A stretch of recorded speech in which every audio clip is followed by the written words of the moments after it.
Harry, what have you seen from him in terms of being able to make some of the contested catches that you need in this league? Yeah, he's, like any rookie, I think there's a lot to learn. There's a lot of things happening. Thomas, ring night. We don't want to hear that. Come on, substitute for me. He, like all of us, we're just working every day to try to get better. And he's gonna, I'm gonna, Jules is gonna. He's got a lot of good people in his room, a lot of veterans that he can depend on. So, we still have a long way to go, and he's gonna learn every day. So, This is the first more we can do, the time. better. This is the first time we've had the chance to talk to you this offseason. You took a similar approach this offseason to last offseason. Can you just explain why that is the right approach for you? Well, I think it's just, I have a family at home, and I think they get some of my time and energy. And my wife is a very ambitious woman, and she travels a lot. So just trying to divide some responsibility at home, and she supports me a lot. My family supports me a lot, and my kids aren't getting any younger. So just trying to spend the time with them when I can, and still get the other things done that I need to get done, and be ready to go when it's time to go.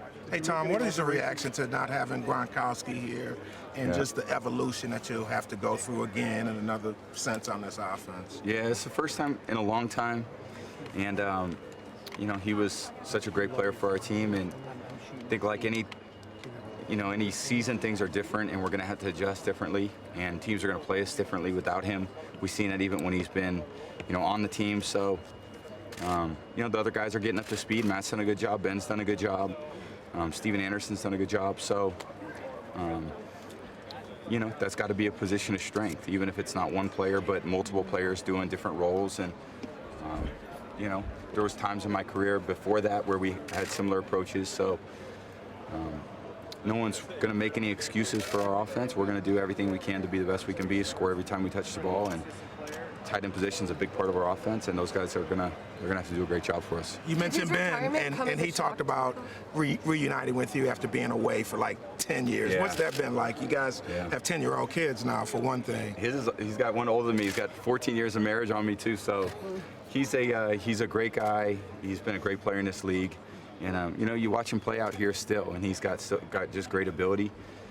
He's had some great years recently, and that's what everyone expects. And he's excited to be here, and I've always loved being his teammate, and it's going to be a good year for him. Do you feel like you have to make up at all for having been away for the last 8 weeks? Sorry? Do you feel like you got to make up at all for lost time, what you missed the last 7-8 weeks? Make up for what? For whatever work has been done here, the work that you used to do while you would be here the whole time. Well, it's I think trying to get ready individually and collectively is everyone has different things they have to do, and I think our coaches do a great job with preparing our guys. So individually, guys are coming out here trying to get better. I'm trying to do the same thing, and when we come together like this, gives us a chance to see where we're all at. You've said 41,000 times that you want to play until you're 45. Yeah. Is that many? Yeah. We have to chronicle this stuff. I know. Are you still on that, obviously? And Yeah. how's the business side of things coming as you enter, a walk here for the first time? Yeah. I hope I can play that long. I think you set goals for yourself, and you have to have short-term and long-term. And the reality is this year is the most important one, and that's the one that I'm focused on. So I hope there's a lot of football beyond this, but it's a contact sport. I've said that for a long time too, and I don't think you could take those things for granted. I try to work hard to put my body in the best position possible to withstand the hits and so forth, make all the throws. And I feel like I'm in a good place right now. Do you think about the contract, or is that something that just works out and always has? Yeah, I don't think about it too much. So. Would you prefer not to be in a walk year when the year starts, or does it matter to you? I think those things work themselves out. So. Have there been negotiations, Tom? That's none of your business. Hey Tom, could you talk about I never really talked about my contract or anything like that, so I don't really want to start doing that now. So hey Tom, could you talk about the ring? You got the big ring ceremony tonight. What's that like? I mean, is this one as exciting as the first one? And what is the atmosphere? When you go through all these ceremonies. It's pretty special to be in this position and to accept a ring and to have that for the rest of your life, you know, it's something you're passed down to your kids, and you know, it means a lot. The 2018 team accomplished a lot. You know, it's a great night to celebrate. These are things that, you know, you'll have these pictures for the rest of your life.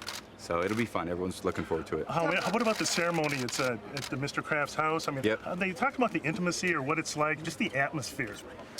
He puts on a great party. He's been planning it, and you know, being fortunate to be at a few of his over the years is pretty cool. So it'll be a great night. The Tom Seaver people were really agitated this week with the trademark thing. Did you hear about that? I did. It's unfortunate. I was actually trying to do something because I didn't like the nickname, and I wanted to make sure no one used it because some people wanted to use it. So I was trying to keep people from using it, and then it got spun around to something different than what it was. So 100%. good lesson learned, and try to do things a little different in the future. So you Tom, you did that talked a for little bit about- Tom Seaver's memory and not for Tom Brady. Well, I didn't want people associating me with that because that was something that I didn't want, you know, to have happen. So I don't like the nickname. I don't like when people probably give me many nice compliments. Certainly that.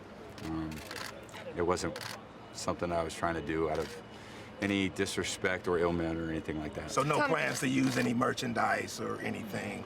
I hope not. Tom, you talked a little bit about Rob Gronkowski. I know you had a great relationship Yep. with him on the field, probably off the field as well. Were you surprised at all when he came out with that announcement that he was going to retire? I think, you know, different guys retire at different times, and he's had an incredible career.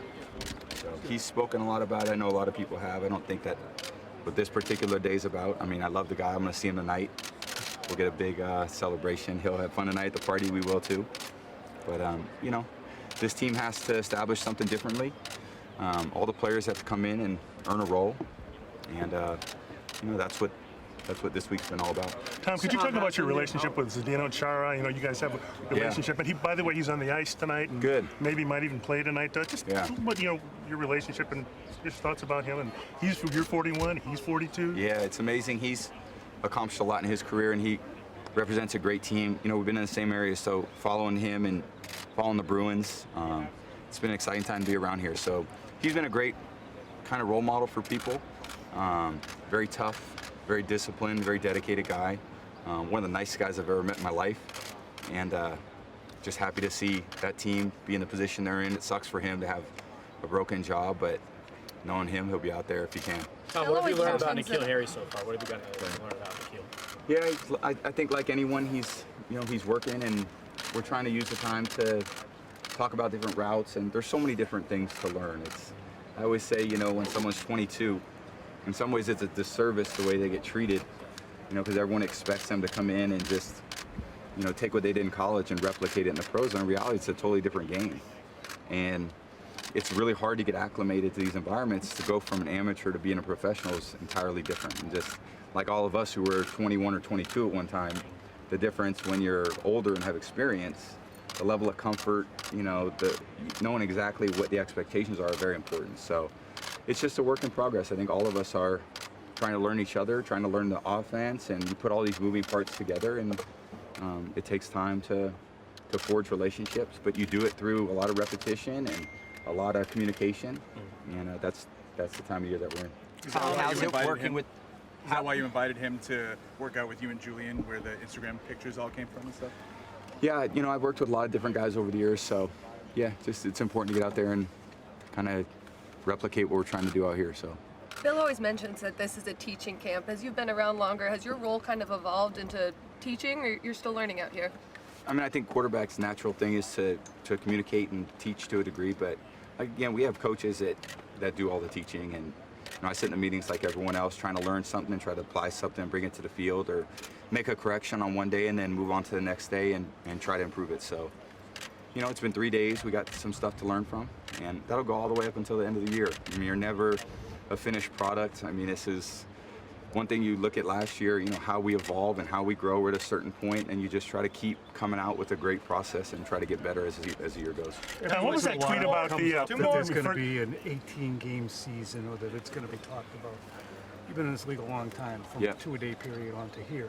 Yep. What would an 18-game season do to an NFL player? Depends how you take care of yourself. You know, that's how I see it. So think your ability to play or your ability to practice is as good as your ability to recover. So if you can't recover, I think a 6-game schedule is hard. You know, I think I try to focus on the recovery of things and try to be out here every day in practice. I know it takes a level of commitment to do that. There's a lot of work in advance that needs to happen. So I love football. Hey Tom, can you tell us what about that? What about that tweet a couple of days ago? My first like my last, my last like my first. Kind of, is that like some kind of retirement tease or something? No, it's a Jay-Z song. You know, I like Jay-Z a lot. What were you trying to say by tweeting that out, though? I just like the lyric. It was a pretty good lyric. Did you like it? Yeah, I did too.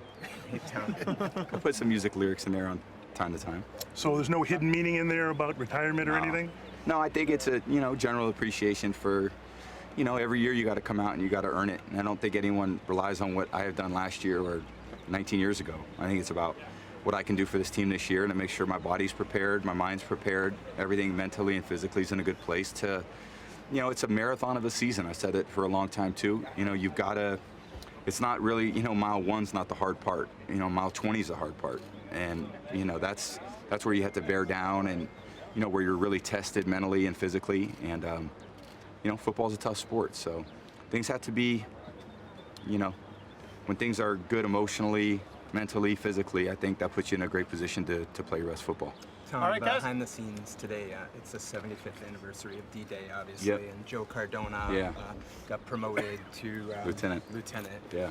Can you just share what your vision, what you saw and what that moment was like for the team? Yeah, it's pretty emotional. You see someone who takes the oath like that and raises his hand, and it's a big commitment Joe's made, and I think Joe does it very proudly, and he does a great job educating a lot of us on what it means to him, and I think we all appreciate that. So we see the work that he does here for us, but also the work that he does for our country.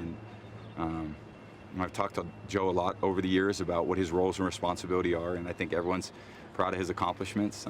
As proud as you are winning a Super Bowl ring, to advance in that part of his career is pretty amazing. So to do both is a great, it's really a great thing for him personally, and nice to be able to celebrate and congratulate with him. Okay, All right, thank you guys. Thanks, Tom. Appreciate it.